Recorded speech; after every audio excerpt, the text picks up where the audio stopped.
I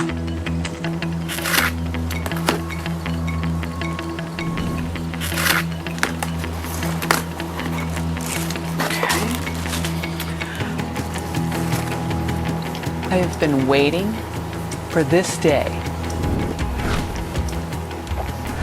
for the last year.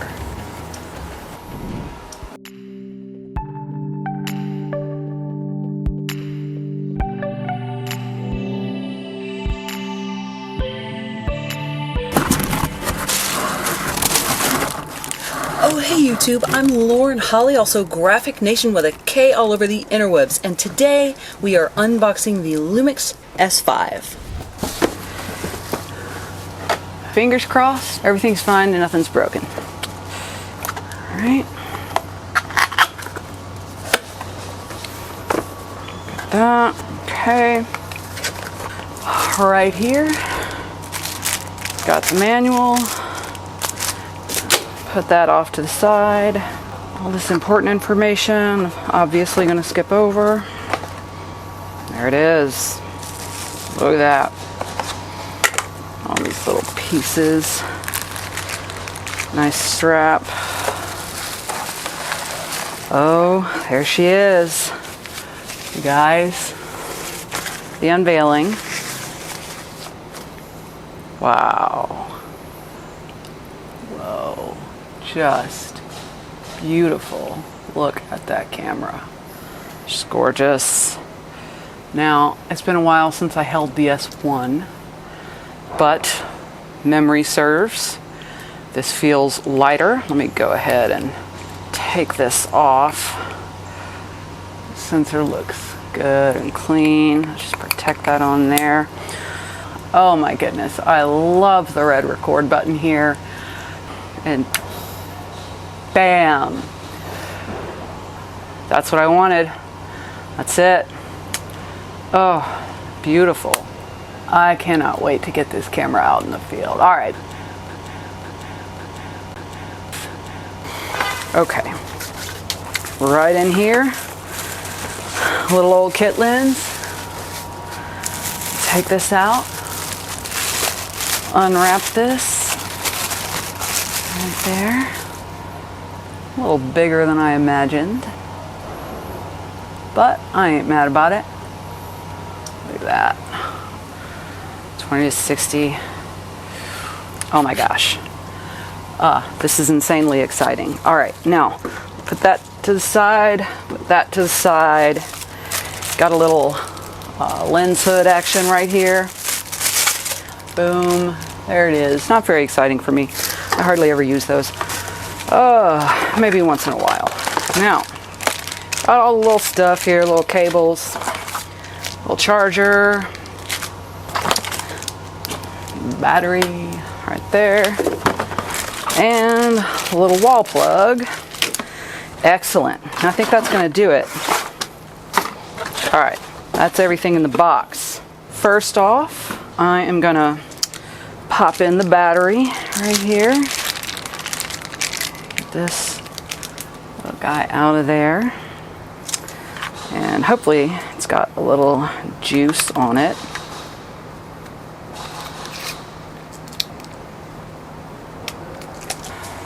Oh man, gorgeous. This lens on here. I'll line that up right there if you can see that. Click it in.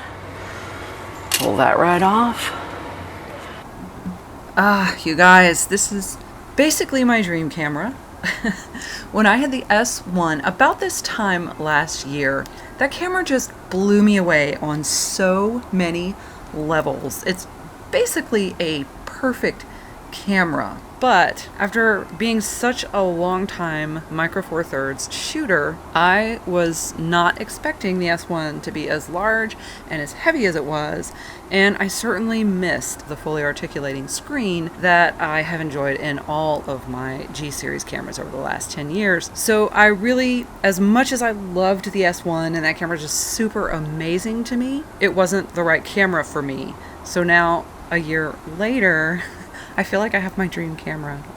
And you know, I mean, holding this camera next to my G85, it is not that much bigger. It is nearly the same size as the Micro Four Thirds G85, but with a full frame sensor. This is just insane. I am already in love with this camera, and I haven't even really taken any photos with it yet. So right now I just want to take a minute and kind of get the S5 set up to shoot, because I cannot wait to get out on the streets with the S5.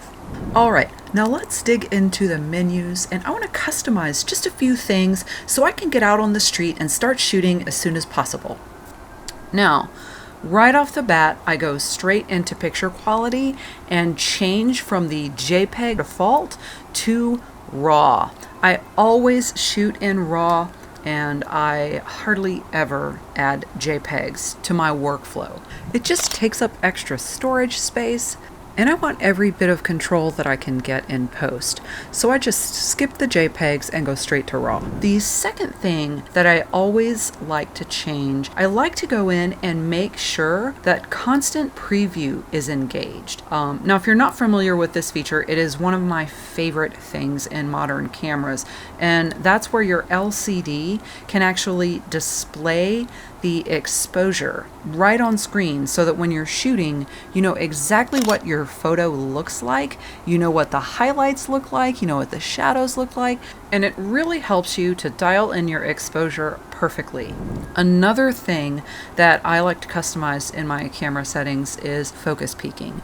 Now, I personally shoot with a lot of vintage and manual focus lenses, and because I currently don't have any other L-mount lenses other than the 20-60 kit lens that came with the S5, I'm going to be using my vintage lenses a lot. So I want to turn on my focus peaking so that when I'm actually using manual focus, it will be easier for me to know when I'm in focus.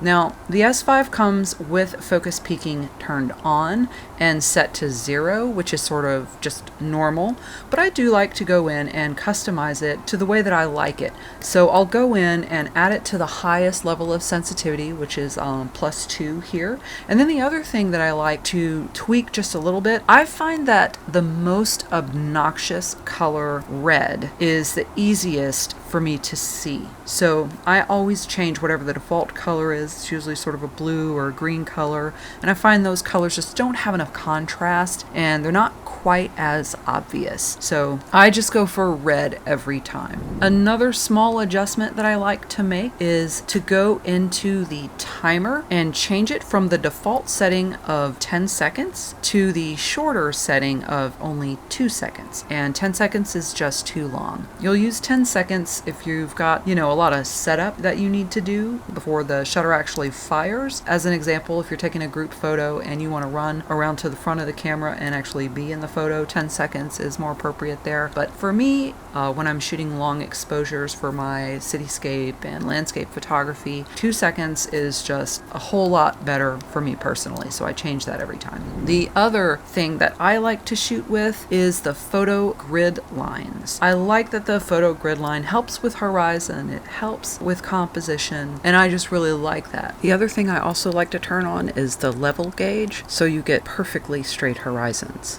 Now, there's one feature in the S5 that I have really been looking forward to, and that is this new feature they've been adding into their more recent cameras for video, which is the red frame indicator, which puts a thick red border around the LCD and EVF displays so you know that you're recording.